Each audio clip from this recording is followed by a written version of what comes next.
നമസ്കാരം. ഋഷിപ്രോക്തം ചാനലിലേക്ക് ഏവർക്കും ഹൃദ്യമായ സ്വാഗതം. ഏതാനും ദിവസങ്ങളായിട്ട് നാം 2025 സമ്പൂർണ്ണ പുതുവർഷ നക്ഷത്രഫലത്തെ അവതരിപ്പിച്ചു വരികയായിരുന്നു. ഓരോ രാശിക്കൂറുകാരുടെയും വിശദമായിട്ടുള്ള ഫലത്തെ അവതരിപ്പിച്ചു കഴിഞ്ഞു. ആ വീഡിയോകൾ കണ്ടിട്ടില്ലാത്തവർ കാണുക. അതിനുശേഷം പ്രേക്ഷകരുടെ ആവശ്യപ്രകാരം ഓരോ നക്ഷത്രക്കാർക്കും 2025 എങ്ങനെയുണ്ട് എന്നുള്ള ചെറിയ ചെറിയ വീഡിയോകളിലൂടെ പറഞ്ഞു വരികയായിരുന്നു. നക്ഷത്രഫലത്തെ കൂടാതെ ദശാകാലത്തിന്റെ വിശകലനം, ദോഷപരിഹാരങ്ങൾ എന്നിവയും ഈ വീഡിയോകളിൽ പ്രതിപാദിക്കുന്നുണ്ട്. വീഡിയോ അവസാനം വരെ കാണുക. അശ്വതി മുതൽ ഉത്രട്ടാതി വരെയുള്ള നക്ഷത്രക്കാരുടെ ഫലത്തെ പറഞ്ഞു കഴിഞ്ഞു. ഇന്ന് അതിന്റെ തുടർച്ചയായിട്ട് നമുക്ക് രേവതി നക്ഷത്രക്കാരുടെ 2025 പുതുവർഷ സമ്പൂർണ്ണ നക്ഷത്ര ഫലത്തെ പറയാം. രേവതി നക്ഷത്രക്കാരെ സംബന്ധിച്ച് ധനകാര്യ സ്ഥാപനങ്ങളിൽ നിന്നൊക്കെ ആനുകൂല്യങ്ങൾ ലഭിക്കുന്നതാണ്. സാമ്പത്തിക ഭദ്രത പൊതുവെ എല്ലാവർക്കും ഉണ്ടാകുന്നതാണ്. എന്നാൽ ആഡംബര വസ്തുക്കൾക്കായിട്ട് പണം ചെലവാക്കുന്ന സാഹചര്യങ്ങളൊക്കെ ഉണ്ടായേക്കാം. അതൊക്കെ ഒന്ന് കരുതലെടുക്കേണ്ടതാണ്. ആഗ്രഹിച്ചിരുന്ന ജോലിക്കൊക്കെ നിയമന ഉത്തരവ് ലഭിക്കുന്നതാണ്. കുടുംബത്തിൽ നിലനിന്നിരുന്ന അസ്വസ്ഥതകളൊക്കെ വിട്ട് ഒഴിയുന്നതാണ്. കൂടാതെ സന്താനങ്ങളുടെ വിവാഹ കാര്യത്തിലൊക്കെ തീരുമാനമുണ്ടാകുന്നതാണ്. ജീവിത പങ്കാളിക്ക് സർക്കാർ തലത്തിലോ മറ്റേതെങ്കിലുമോ ബഹുമതികളും അംഗീകാരങ്ങളും ഒക്കെ ലഭിക്കുന്നതാണ്. ഗവേഷണ രംഗത്തൊക്കെ പ്രവർത്തിക്കുന്നവർക്ക് അന്തർദേശീയ തലത്തിൽ നിന്നൊക്കെ അംഗീകാരങ്ങൾ ഉണ്ടാകാം. മാതൃസ്വത്തിന്റെ വീതമൊക്കെ ലഭിക്കാനുള്ള സാഹചര്യമുണ്ട്.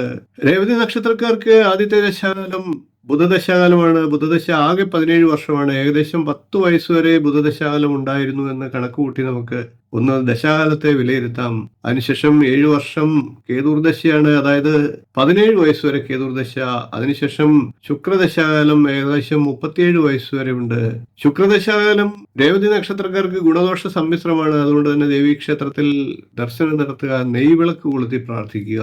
അതിനുശേഷം ഏകദേശം 6 വർഷം, അതായത് 43 വയസ്സുവരെ ആദ്യത്തെ ദശാകാലമാണ്. അതിനുശേഷം ഏകദേശം 53 വയസ്സുവരെ ചന്ദ്രദശാകാലമാണ്.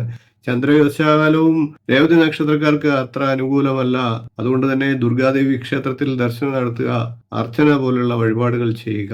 അതിനുശേഷം 7 വർഷക്കാലം ചൊവ്വാദശയാണ്. അതായത് ഏകദേശം 60 വയസ്സുവരെ.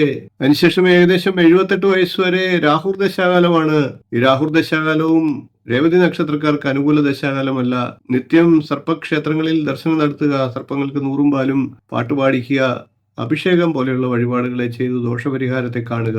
രേവതി നക്ഷത്രക്കാർ 2025 ദോഷങ്ങൾ ഇല്ലാതാക്കുന്നതിനും ഗുണഫലങ്ങൾ വർദ്ധിക്കുന്നതിനുമായിട്ട് ശിവക്ഷേത്രത്തിലാണ് ദർശനം നടത്തേണ്ടത്. ശിവഭഗവാന്റെ മന്ത്രങ്ങൾ നിത്യം ജപിക്കുക, ധാരാപുറവുകൾക്ക്, കൂളമാല എന്നീ വഴിപാടുകളെ ചെയ്യുക. എല്ലാ രേവതി നക്ഷത്രക്കാർക്കും 2025 വളരെ ഗംഭീരമായിട്ടുള്ള ഒരു വർഷമാകട്ടെ എന്ന് പ്രാർത്ഥിച്ചുകൊണ്ട് ഇന്നത്തെ വീഡിയോ നിർത്തുന്നു. വീഡിയോ ഇഷ്ടപ്പെട്ടുവെങ്കിൽ ഒന്ന് ലൈക്ക് ചെയ്യുക, ഷെയർ ചെയ്യുക, ചാനൽ ഒന്ന് സബ്സ്ക്രൈബ് ചെയ്യുക. അടുത്ത ദിവസങ്ങളിൽ നമുക്ക് കൂടുതൽ നല്ല വിശേഷങ്ങളുമായി വീണ്ടും കാണാം. നന്ദി, നമസ്കാരം, ശുഭദിനം.